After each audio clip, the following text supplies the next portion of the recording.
Who would have thought that such a small change would have such a drastic impact? Operation Augur is exactly what Battlefield 6 needed and actually still needs. Given this is a limited time mode, it is going to disappear very quickly. But if you hop in and play this mode unbiased, I understand that it is not Battlefield 1 Operations. It doesn't have the big story to tell, although it tries. It doesn't have a mix of maps, as basically every single map in Battlefield 1 was in Operations. We're only limited to Contaminated and Hoggenthal base, but the foundation, the seeds that this has sown, are actually a lot more impactful than most people seem to understand. Oh yeah, and we're also going to talk about some of the new Phase 3 of Season 3 changes, like the hit reg, the RPG, and the defibrillator, since I've had some time to play with all of them now at this point.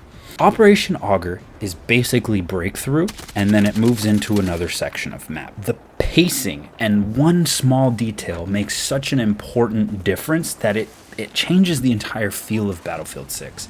Well, at least it did for me. Obviously, you're welcome to think whatever you want. Most people are going to hate, but I'm here to tell you today why I think that this small change should be brought into Breakthrough, why is it so impactful, and why Operation Augur is a lot better than most people are saying on the internet. On its basis, it is literally Breakthrough Contaminated and then Breakthrough on Hoggenthal base. There is a key difference, making it Operations. There are battalions. Essentially, you get your first 200 tickets. If you fail to take the sector, you get your second 200 tickets, and then finally you get a third set of 200 tickets. So essentially, you don't get reinforcements as you progress through the map like you do in Breakthrough, but you get 3 sets of reinforcements. So if you take the first sector of Contaminated and you bleed 150 tickets, you only have 50 available for the next sector. However, once those 50 run out, then you get a 200 more. So essentially you get 600 tickets instead of a renewing amount of tickets every time you advance forward in a sector. With Operations, you get context in terms of what is happening. You are moving forward on the enemy team to secure a satellite position. There's a small little narrative at the beginning. A lot of people are going to be disappointed because in Battlefield 1 Operations, this was a 30-45 second story. Now it's just a 5-second little bit of context, and some of it you even have to actually read to get context. But that's not the point. That's not what I'm here to discuss. In terms of Battlefield 1, Operations was significantly better. They put a lot more thought, detail, emphasis. You can tell that more care and time was spent on Battlefield 1 Operations, and Augur is not that. The other difference from Breakthrough, and this is what makes this mode a lot more appealing, especially to classic Battlefield fans. And I don't mean classic in terms of the people that preferred Battlefield 1 Operations. I'm not talking about that anymore. I'm talking about pacing. Games before Battlefield 1 did not have Breakthrough. They had Frontlines, they had other modes that were somewhat similar, but in terms of all of these modes, they were paced slightly slower than Breakthrough. If you play Breakthrough in Battlefield 6, it is hectic, it is non-stop, constant action, and there is literally no time to breathe. That is why people ask for breathing room. It's almost as if the 168 players from Battlefield 2042 played slower than the 48 players from Battlefield 6, and Operation Augur makes it very clear why. If you like classic Rush, if you like classic Battlefield 3, Battlefield 4 pacing in terms of advancement pacing in the sectional games, you're gonna like Operation Augur. The key change is that in Breakthrough in Battlefield 6, once you take an objective, you can now spawn on that objective. So defending the taken objective becomes easier because it now becomes a constant spawn. In Rush, you have 2 objectives, you take these, you move forward in sections. Rush was the spirit of Breakthrough before Breakthrough became a thing. You could never spawn on the objective because it was simply a bomb. It wasn't a section, it wasn't a base, there wasn't anything to it outside of that. So you could always spawn in your HQ and or on your friendlies. That causes a slowdown in pacing, a slowdown in gunfights that is so palpable in Operation Augur that once I I finished my first entire match, going all the way through and winning, I was left breathless. Yes, I did end up playing a 50-minute game, but it is not about the 50 minutes. It's about the flow. It's about the pacing. Every enemy that came through as I was attacking wasn't coming from a clustered direction. They were coming from a specific direction, the direction of which they are defending. It's very difficult for a defending team spawning on their HQ or their objective to get behind you from your HQ. In current Breakthrough, that happens all the time. You get killed from behind, and it's not necessarily a skill thing because you can get killed from behind in any one direction. It's just the way that Breakthrough is laid out and the spawn system where you can spawn on the objective makes it easier for the enemy to stay constantly pressed behind you. In Operation Augur, once you take one objective, that side of the map is basically cleared. So, for example, on the second sector in Breakthrough and Conquest, you have the A objective that is outside, kind of where the little ruined buildings are, and then you have the B, which is inside the bunker. When you play Breakthrough on Contaminated, you have enemies coming in from the attacking side of B very constantly. They go up around and then they can come in behind you. Especially if you're trying to take the objective, the enemy is actually still spawning there, which is perfectly fine. That is their defending headquarters. But once you take it, the pressure never seems to slow down. It becomes a fight to push the enemies towards the left side of the map so that they can be back by A, and then push them out and push them back. But for some reason, they just keep coming. And operations in Battlefield 6 takes care of that. The fact that once the objective is there, neither you nor the opposing team can spawn on that objective essentially clears out that part of the map and thins out that part of the map so that you can freely go from your HQ or your squad to A, which is where most of the defenders are going to be, and C is fairly clear. If you get an attack at the flag that you have taken, it is very thin, very shallow. Not that it's more difficult or easy to hold in any way, shape, or form, because that changes from team to team. But the amount of time that it takes to get there, the amount of time that it takes for your enemies to get back onto a push in that objective is a lot more difficult. The same thing with the attacking team being able to reinforce an enemy's defense. It's almost as if the directionality of the game becomes a lot more legible because they're only spawning from either squad mates or in their HQ.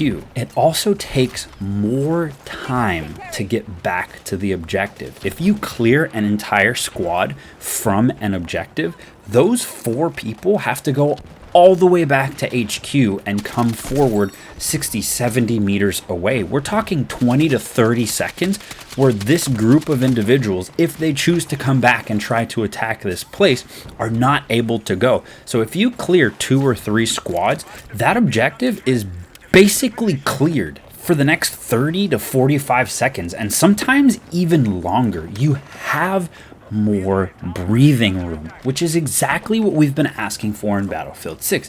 Now, I understand that this is a limited time mode, and I fully understand that it's gonna go away, but I believe that this mode needs to stay in some way, shape, or form. It's very similar to Rush. Rush has less people, but the reason I've been playing Rush so much lately is just very simply the pacing. It slows down the pacing. It feels a lot better. It's a lot easier to read. It's less of a cluster, just shoot, and positioning matters when you're not going to be able to get back to the objective. Moving in a group matters when you're not going to be able to move into an objective or come back to an objective. And Breakthrough, you can very easily run in, die, and just spawn back on the objective if they haven't taken it again. Even if the objective is contested but you still have it, you can spawn on it. So it's much easier to just get within 15 to 20 meters of the objective, even while it's being taken, and just attack them. In this mode, that is not possible. Once you die and you lose your life on that objective, you are not going to make it in time to defend that spot. Therefore, it becomes more tactical. That's exactly what we experienced in Rush prior to Battlefield 1. That's exactly what you experienced in Frontline, because you were never able to spawn on the objective. This one change makes a drastic difference in how the game mode plays, how the pacing plays. It even feels slower. Movement doesn't matter as much. Time to kill doesn't matter as much because you have to slow down. If you die, you lose the objective. It's no longer about how fast can you get back into the action. It's how long can you stay in the action. And if they can figure out a way to bring this operations mode into something like Breakthrough, or make a different playlist where the rules are a little different, even though it runs on the same map, the same layout, but the spawning works in the tactical way that it does in Operations, I feel like this game would be epic. Hit reg. Very interesting. They changed the hit reg yet again, and I think I like it. I found myself missing more shots, which isn't particularly a good thing, but they were good shots at range. It felt as though my shots weren't being pulled into the enemy, which is really strange to say. I felt like I was missing more shots, and when I took a second to analyze what had just happened, I just realized that I missed. I was killing less in terms of hitting less bullets, but I was also dying a little bit less. For some reason, I would hit 2 or 3 bullets, get the enemy down to under 30 damage, and I would miss 1 bullet. And I would feel that I missed that last bullet and then have to go ahead and shoot an extra, which from before the patch, I was literally playing last night, and it didn't feel that way. It felt like all of the bullets landed. It felt like more bullets were being missed today, which isn't a bad thing. It just took a little bit longer to engage with the enemy, and I felt like I died significantly less. This is not anything, didn't go through the patch notes to see exactly what changed or why. I just felt myself missing the last of a group of shots a little bit more often and having to take an extra shot or two to down enemies. I ended up downing more enemies, but it was strange because I felt like my aim was just off ever so slightly. Over the last few days, I've been playing with essentially all of the LMGs, and I've been playing with the medic class very heavily. So I've been using defibrillators for the past, I don't know, probably about 2 or 3 weeks, basically exclusively. So the changes to the defibrillators are very apparent. Also, I do have a comparison between the 300 round belt-fed LMGs. I also have the 50 rounds and the magazine LMGs coming in the future. So if you want, hit the subscribe button to check those videos out. They will be out next week. Defibs. The changes to the defibs are actually pretty smooth. They feel a lot more realistic. Obviously, you can't just machine gun and revive 9 friendlies at the same time. It does feel more tactical. You notice the increased amount of time that it takes to charge the defibs to 100%. But being honest with you, it feels more realistic. It feels more strategic.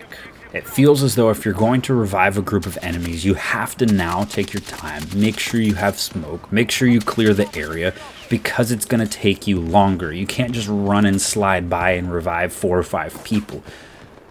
I like these changes. It's not that you can revive less people, it just takes a moment. Also, if you rapid fire, it is going to take you a second or two to regen defibs before you can keep on going. But in general, I think that all of these changes have added to a more tactical experience. And adding Operation Augur into this has elevated that even more. I really do feel that all of these changes have slowed down the pace of the game in a way that traditional Battlefield players would love and enjoy. I think it's a step in the right direction. RPGs have been slowed down a little bit, not much to where I can tell.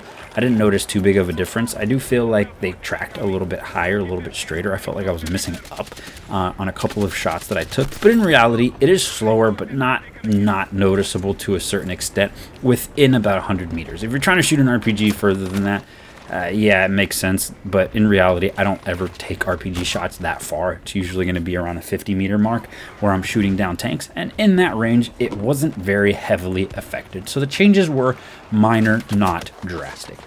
Appreciate you guys watching. If you agree with me, you think Operation Augur is a step in the right direction, you like the tactical play, you like the spawn system and the effect that it has on the game, comment below and let me know, and subscribe for more videos just like this.